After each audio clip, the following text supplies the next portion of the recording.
प्रिय विद्यार्थियों, आप सभी का स्वागत है आपके अपने YouTube channel GK. Luna study पर। आज हम करने वाले हैं BSTC 2022 के लिए रीजनिंग के 15 महत्वपूर्ण प्रश्न। BSTC 2022 अभी तक 10 जुलाई हो गई है। 10 जुलाई तक अभी तक फॉर्म है वो स्टार्ट नहीं हुए। 10 जुलाई तक फॉर्म स्टार्ट नहीं हुए, इसका मतलब यह है कि 15 जुलाई या इसके बाद में फॉर्म है वो स्टार्ट होने वाले हैं, या 15 जुलाई से पहले भी हो सकते हैं। तो अभी तक फॉर्म है वो भी स्टार्ट नहीं हुए हैं। उसके बाद में फॉर्म फिल होंगे, लगभग एक महीने है वो फॉर्म के लिए चलेगा। और उसके बाद में जुलाई, अगस्त और सितंबर में है वो आपका पेपर हो सकता है, या हो सकता है 15 अगस्त, 30 अगस्त, या इसके बाद में, या सितंबर में भी हो सकता है 15 सितंबर से पहले पहले। यानी आपके पास लगभग 2 या ढाई महीने हैं।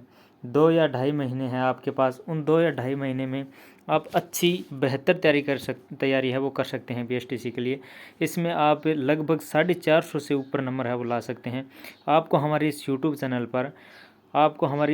चैनल पर बहुत ही अच्छा कंटेंट मिल रहा है। BSTC 2022 के लिए स्पेशल क्लासेस यहाँ पर चलाई जा रही है। रीजनिंग के, जीके के, इतिहास के, मतलब सभी प्रकार के, हिंदी के, अंग्रेजी के सभी टॉपिक है वो डाले जा रहे हैं। बहुत महत्वपूर्ण प्रश्न है वो यहाँ पर डाले जा रहे हैं, यानी अच्छी क्वालिटी के प्रश्न हैं वो BSTC के लिए यहाँ पर आ रहे हैं। और पिछले सालों के पेपर है वो भी हमने डाल रखे हैं।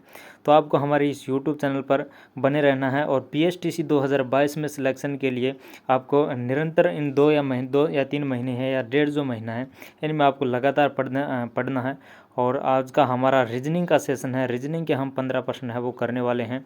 तो चलिए फिर आज के शानदार टॉपिक को स्टार्ट करते हैं। रीजनिंग के 15 महत्वपूर्ण प्रश्न BSTC 2022 के लिए सभी हमने बता दिया है कि सभी जो टॉपिक है आपको हमारे इस यूट्यूब चैनल पर करवाए जाएंगे। सभी के इंपॉर्टेंट प्रश्न, उसके साथ साथ रीजनिंग के टॉपिक वाइज उसका अध्ययन भी करवाया जाएगा। इतिहास के बारे में, जीके के बारे में सब कुछ करवाया जाएगा। तो बन रही है हमारे यूट्यूब चैनल पर।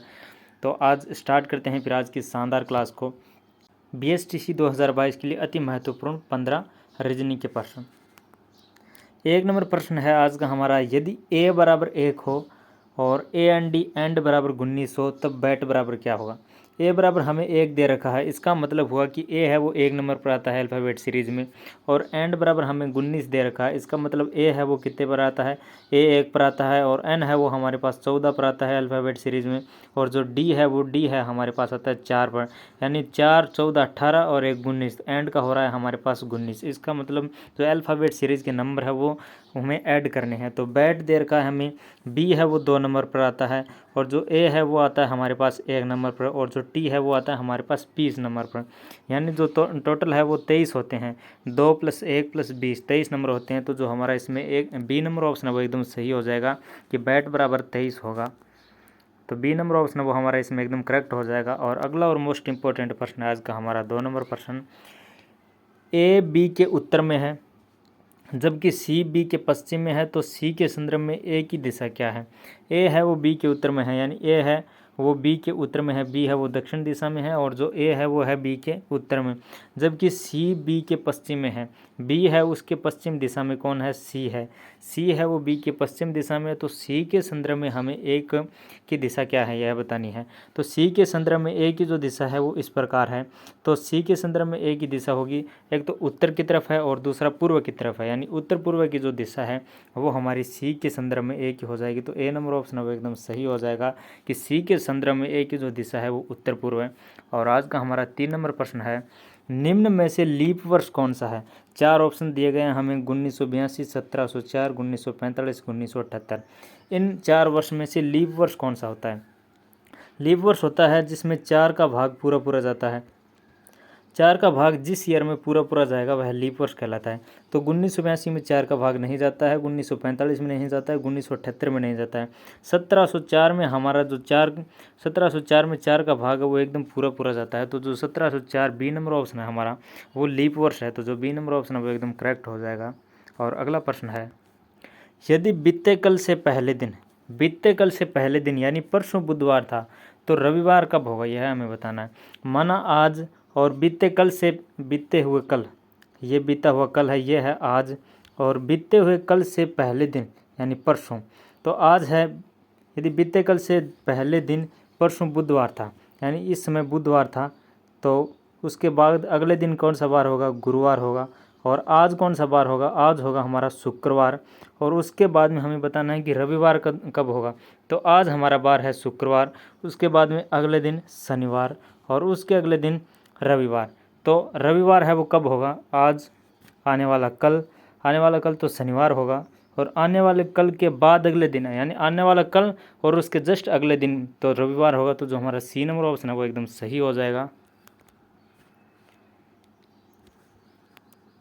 और 5 नंबर प्रश्न आज का हमारा, किसी घड़ी में 6:20 हो रही है, कोई घड़ी है उसमें 6:20 हो रही है, तो उसे दर्पण में देखने पर क्या समय दिखाई देगा। यानी घड़ी है 6:20 हो रही है, उसे दर्पण में देखने पर हमें क्या दिखाई देगा। तो इस प्रकार का अगर आपके पास सवाल आता है तो घड़ी में जितने भी बज रहे हैं उसको 11:60 में से हमें माइनस करने होते हैं। दर्पण में हमें जब टाइम देखेंगे तो उसे 11:60 में बदलने पर उसका जो टाइम होगा वो दर्पण में होगा। तो 11:60 में से हम माइनस कर देंगे, कितना टाइम दे रखा है हमें 6:20 को हम 11:60 में से माइनस करेंगे तो हमारे पास बचेगा 40, और 11 में से 6 गए हमारे पास 5, यानी दर्पण में हमें 5:40 दिखाई देंगे। दर्पण में हमें 5:40 दिखाई देंगे। तो जो हमारा 3 नंबर ऑप्शन है वो एकदम सही हो जाएगा कि किसी घड़ी में 6:20 हो रही है तो उसे दर्पण में देखने पर 5:40 हो जाएगा, क्योंकि 11:60 में से हमें घटाने हैं। और 6 नंबर प्रश्न आज का हमारे, यदि एक पंक्ति में आगे से 7वां व्यक्ति पीछे से 10वां व्यक्ति है, आगे से हमारे पास 7वां व्यक्ति है और पीछे से वो 10वां व्यक्ति है, तो पंक्ति में कुल कितने व्यक्ति है। इस प्रकार का अगर सवाल आपके पास आता है तो यदि कि कोई व्यक्ति है वो आगे से 5वें पर है और पीछे से 9वें पर है, पीछे से 8वें पर है, इस प्रकार के सवाल में आपको क्या करना होता है, सभी को ऐड कर दीजिए। जैसे आगे से 5वें पर है, पीछे से 6ठे पर है, तो 6, 5, 11 को ऐड कर देना, और 2 बार उस व्यक्ति को जोड़ लिया तो उसको घटा देना है। जैसे यहाँ पर हमें दे रखा है कि यदि एक पंक्ति में आगे से 7वें स्थान पर है व्यक्ति, आगे से 7वें स्थान पर है और पीछे से 10वें पर है, तो 10 और 7 कितने हुए, 10 और 7 है वो 17 हुए, और उस व्यक्ति को हमने 2 बार ऐड कर लिया है तो उसको 1 घटा देना है, यानी उस कुल जोड़कर उसमें से 1 है वो कम कर देना है। तो जो हमारा 16 उत्तर है वो एकदम सही हो जाएगा कि पंक्ति में 16 सदस्य है। तो सी नंबर ऑप्शन वो हमारा इसमें एकदम सही हो जाएगा। और अगला प्रश्न है, एम के का भाई है, एम है वो के का भाई है, पी के की बहन है, आर पी का पिता है, तो आर के से किस प्रकार संबंधित है। एम है वो के का भाई है, यानी एम और के है दोनों आपस में भाई हैं, और पी के की बहन है, पी है वो के की बहन है तो पी भी के की बहन है। आर पी का पिता है, तो पी का पिता कौन है, आर है, आर पी का पिता है, तो आर है वो के से किस प्रकार संबंधित है। तो ये तीनों भाई बहन हुए कि एम है वो के का भाई और पी के की बहन है, यानी ये तीनों भाई बहन हुए, और आर है वो इन तीनों का पिता हो गया। तो आर के से किस प्रकार संबंधित है, आर और के का जो संबंध होगा वो किसका होगा, आर का के साथ संबंध पिता का होगा। तो जो हमारा ए नंबर ऑप्शन है वो एकदम सही हो जाएगा, आर का के साथ संबंध है वो पिता का। और 8 नंबर प्रश्न आज का हमारा, मेरे पिता की बहन के इकलौते भाई की पत्नी की पुत्री मेरे रिश्ते में क्या लगती है। ये कोई व्यक्ति है जिसे हम मान लेते हैं एम से मान लेते हैं, यानी मेरे पिता की बहन, और इसका जो पिता है उसको हम एफ से मान लेते हैं। एम का जो पिता है वो एफ है, और मेरे पिता की बहन और इसकी जो बहन है वो हम मान लेते हैं, कुछ भी मान लेते हैं, बी से मान लेते हैं कि मेरे पिता की बहन ये एम है, मैं यानी मेरे पिता, इसका जो पिता ये, इसकी बहन के इकलौते भाई, तो ये इसका भाई होगा इकलौता, के पत्नी की पुत्री, और इसकी जो पत्नी है उसको हम मान लेते हैं, पी से भी मान लेते हैं, पत्नी की पुत्री, इसकी पुत्री को हम जेड से मान लेते हैं, का मेरे से क्या संबंध है। तो इसकी जो पत्नी है वो पी और इसकी जो पुत्री है वो जेड, तो इसका जो संबंध होगा वो होगा भाई बहन का, क्योंकि एम का पिता कौन है, एफ, और जो जेड है, जेड की माता कौन है, पी, और पी का पति कौन है, एफ, यानी जेड का जो पिता होगा वो होगा एफ, और एम का वो पिता है वो भी होगा एफ। तो एम और जेड का संबंध है भाई बहन का, और हमें बताना है कि मेरे पिता की बहन, यानी ये है एम और इसके पिता एफ, इसकी बहन हो गई बी, इसके इकलौते भाई वापिस एफ हो गया, और उसकी पत्नी की पुत्री ये जेड है, का मेरे से क्या रिश्ता होगा, बहन का होगा। तो जो हमारा ए नंबर ऑप्शन है वो एकदम सही हो जाएगा। 8 नंबर में हमारा 1 नंबर ऑप्शन है वो एकदम करेक्ट हो जाएगा। और 9 नंबर प्रश्न आज का हमारा, निम्न श्रृंखला में अगला अंक है वो क्या होगा। नीचे हमें श्रृंखला दी गई है, उसमें अगला अंक है वो क्या होगा। जैसे 2 दिया गया है, 8 दिया गया है, 18 दिया गया है, 32 दिया गया है। तो सबसे पहले हमें 2 दिया गया है, उसके बाद में 8 दिया गया है, यानी अंतर कितने का है, 6 का अंतर है। उसके बाद में हमें 18 दिया गया है, यानी अंतर कितने का है, अंतर है हमारे पास 10 का। तो सबसे पहले हमें 8 दिया गया है, 2 दिया गया है और उसके बाद में 8, यानी 6 का अंतर है। उसके बाद में हमें 18 दिया गया है और अंतर कितने का है, 10 का अंतर है। उसके बाद में 32 दिया गया है और अंतर कितने का है, अंतर है हमारे पास 14 का, यानी 18 में अगर हम 14 ऐड करेंगे तो 32 आएगा। उसके बाद में हमें 32 के बाद में बताना है। तो सबसे पहले 2 में कितने जोड़े, 6 जोड़े। उसके बाद में 2 में कितने जोड़े, 10 जोड़े।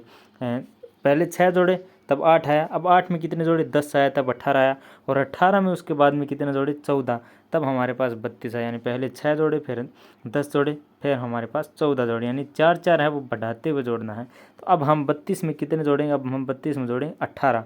तो 32 और 18 कितने होते हैं, 32 और 18 होते हैं 8 और 10 0 और 3 1 4 50। तो जो हमारा बी नंबर ऑप्शन है वो एकदम सही हो जाएगा 50, यानी बी नंबर ऑप्शन है वो एकदम करेक्ट हो जाएगा, यहाँ पर आ जाएगा 50।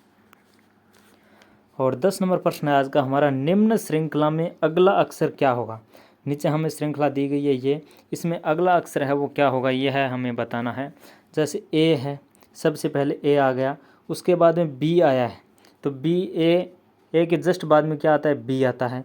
ए, उसके बाद में हमारे पास बी आ गया, उसके बाद में डी, यानी बी के बाद में क्या आता है, सी आता है, बी के बाद में सी आता है। तो एक अक्षर है वो उन्होंने छोड़ दिया, उसके बाद में हमारे पास आया डी, यानी सबसे पहले कुछ नहीं छोड़ा, यानी ए के बाद में जस्ट बी, और बी के बाद में सी आता है, लेकिन उन्होंने क्या लिख दिया, डी लिख दिया। उसके बाद में है डी के बाद में सीधा जी लिखा है, यानी डी के बाद में क्या आता है, ई आता है और एफ आता है, यानी 2 अक्षर है वो छोड़ दिया। पहले उन्होंने छोड़ दिया एक अक्षर और अब छोड़ दिए 2 अक्षर, और उसके बाद में जी लिख दिया। पहले कुछ भी नहीं छोड़ा, उसके बाद में एक अक्षर छोड़ दिया, अब 2 छोड़ दिए ना, अब हमें 3 छोड़ने हैं। तो जी के बाद में क्या आता है, एच, आई और जे, ये तीनों हमें छोड़ देने हैं। ये छोड़ने के बाद अगला अक्षर आएगा वो हमारे पास के आएगा। तो जो हमारा डी नंबर ऑप्शन है वो एकदम सही हो जाएगा, डी नंबर ऑप्शन हमारा सही के। और 11 नंबर प्रश्न हमें बताना है कि इस प्रकार का हमें चित्र दिया गया है और यहाँ पर 8, 5, 9 और 14, तो इस खाली स्थान के अंदर क्या आएगा। तो सबसे पहले हमें 8, 5 और 9, 14 दे रखा है, इसको हमें करना है 8 को 9 से मल्टीप्लाई करना है। 8 को 9 से मल्टीप्लाई किया तब हमारे पास आया 72, और उसके बाद में 14 को 5 से मल्टीप्लाई करना है। तो 14 को 5 से मल्टीप्लाई करने पर हमारे पास आता है 70, और इन दोनों को ऐड करने पर हमारे पास आएगा 142, यानी 142। तो ए नंबर ऑप्शन है वो हमारे पास इसमें सही हो जाएगा, यानी 8 को 9 से मल्टीप्लाई किया और 14 को 5 से मल्टीप्लाई किया और इन दोनों को ऐड कर दिया, तो जो हमारा ए नंबर ऑप्शन है वो एकदम सही हो जाएगा। और 12 नंबर प्रश्न है आज का हमारा, ये इस प्रकार का सर्कल हमें दे रखा है और 9, 17, 33 और यहाँ पर खाली स्थान है, इसके पास खाली स्थान में क्या आएगा। तो हमें 9 दे रखा है और 9 के बाद में 17 दे रखा है। तो 17 में एक बार 9 को घटाइए, 17 में 9 को घटाने के बाद हमें मिलेगा 8 मिलेगा, यानी 8 और जो 9 होते हैं वो 17 होते हैं। और उसके बाद में हमें 33 दे रखे हैं, तो 33 में 17 घटाएंगे तो हमारे पास आएगा 16 आएगा। तो सबसे पहले 9 दे रखा है, तो 9 में हमने कितने ऐड किए, 8, तो हमारे पास 17 है। उसके बाद में हमने 17 में कितने ऐड किए, 17 में 16 ऐड किए। इसका मतलब है कि जितनी संख्या है उसे एक कम कर कर ऐड करना है। तो अब हमारे पास यहाँ पर 33 है, 33 है तो इससे एक कम करने पर 32 है, और 32 को 33 में ऐड करेंगे तो हमारे पास आएगा 3 2 5 और 3 3 6, 65 जो उत्तर है वो हमारा आएगा। तो जो बी नंबर ऑप्शन है वो एकदम सही हो जाएगा, बी नंबर ऑप्शन एकदम करेक्ट हो जाएगा, 65। 13 नंबर प्रश्न है आज का हमारा, यदि माइनस का अर्थ है गुणा, माइनस का जो अर्थ है वो है हमारे पास गुणा, और गुणा का अर्थ है प्लस, और प्लस का अर्थ है भाग, और भाग का अर्थ है माइनस, तो इस सीरीज़ का है वो आंसर क्या होगा, इस सीरीज़ का उत्तर क्या होगा। तो सबसे पहले हम इसे इसके हिसाब से लिख लेते हैं। जैसे 40 दिया गया है, सबसे पहले हमें 40 के बाद में गुणा दिया गया है, तो गुणा को हमें क्या लिखना है, गुणा का अर्थ है प्लस, तो गुणा की जगह हम प्लस को लिख लेंगे। उसके बाद में दिया गया है 12, और 12 के बाद में हमें दिया गया है प्लस, और प्लस को हमें क्या लिखना है, प्लस का अर्थ होता है भाग, तो प्लस की जगह हम भाग लिख लेंगे। उसके बाद में 3 को लिख लेंगे। उसके बाद में हमें दिया गया है माइनस, तो माइनस को हमें क्या लिखना है, माइनस को हमें गुणा के रूप में लिखना है, तो गुणा के रूप में लिख लेंगे। उसके बाद में हमें दिया गया है 6, और उसके बाद में दिया गया भाग, और भाग को हमें लिखना है माइनस, तो भाग की जगह हम लिख लेंगे माइनस, और 60 दिया गया, इसके बराबर क्या होगा यह हमें बताना है। तो सबसे पहले हमें क्या दिया गया, भाग दिया गया है। तो 12 में 3 का भाग देने पर हमारे पास क्या आएगा, 12 में 3 का भाग देने पर हमारे पास आएगा 4, और 4 को फिर मल्टीप्लाई 6 माइनस 60, इसको सरल करने पर यानी 4 को 6 से गुणा किया तब आया हमारे पास 24, और 40 में 60 में से 40 गए तब हमारे पास आया -20 और 6 चौक 24, यानी कि जो कुल उत्तर आता है वो हमारे पास 4 आता है। तो जो हमारा डी नंबर ऑप्शन है वो एकदम सही हो जाएगा। इसको सरल करने पर 4 उत्तर है वो हमारे पास आता है, तो डी नंबर ऑप्शन एकदम करेक्ट हो जाएगा।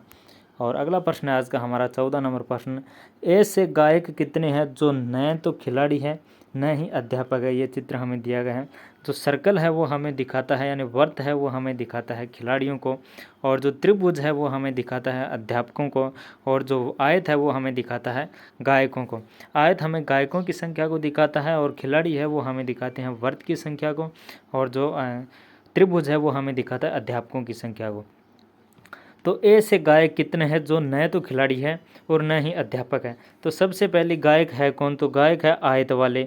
तो ए से गायक कितने हैं जो न तो खिलाड़ी है और न अध्यापक है, यानी न तो वर्त के अंदर होना चाहिए और न त्रिभुज के अंदर होना चाहिए। तो यहाँ पर 17 है वो हमारे खिलाड़ी भी है और उसके साथ गायक भी है, तो ऐसा तो नहीं होना चाहिए। और उसके बाद में जो 9 है वो 9 है हमारे पास अध्यापक भी है और गायक भी है। तो केवल 28 है वो केवल और केवल क्या है, गायक है। यही हमें बताना है कि ए से गायक कितने हैं जो न तो खिलाड़ी हैं न ही अध्यापक है। तो जो हमारा सी नंबर ऑप्शन है वो एकदम सही हो जाएगा कि ए से गायक जो न तो खिलाड़ी है न ही अध्यापक है, तो सी नंबर ऑप्शन एकदम करेक्ट हो जाएगा। और 15 नंबर प्रश्न आज का, निम्न में से कौन सा विसंगत है। 4 ऑप्शन हमें दिए गए हैं, उनमें 3 लगभग समान है और जो चौथा ऑप्शन है वो एकदम हमारा क्या है, विसंगत है। टोक्यो, बेल्जियम, मैक्सिको और चीन। तो इसमें से विसंगत कौन सा है, तो बेल्जियम है वो एक देश है। उसके बाद में मैक्सिको की बात करें तो मैक्सिको भी एक देश है, और चीन भी एक देश है, लेकिन जो टोक्यो है वो एक राजधानी है। टोक्यो राजधानी है, बाकी जो तीनों है ये देश हैं और टोक्यो वो राजधानी है। तो जो हमारा ए नंबर ऑप्शन है वो एकदम सही हो जाएगा, टोक्यो राजधानी। तो दोस्तों इस प्रकार हमने BSTC 2022 के लिए 15 महत्वपूर्ण रीजनिंग के प्रश्न किए। आपके इनमें से कितने प्रश्न सही हो रहे थे और आपको वीडियो कैसा लगा कमेंट बॉक्स में बताना। और चैनल को सब्सक्राइब है वो ज़रूर से कर लेना। चैनल को सब्सक्राइब कर घंटे का निशान है वो दबा देना, ताकि आपको अगली और मोस्ट इम्पोर्टेंट वीडियो है वो जल्दी से प्राप्त हो। थैंक यू, धन्यवाद।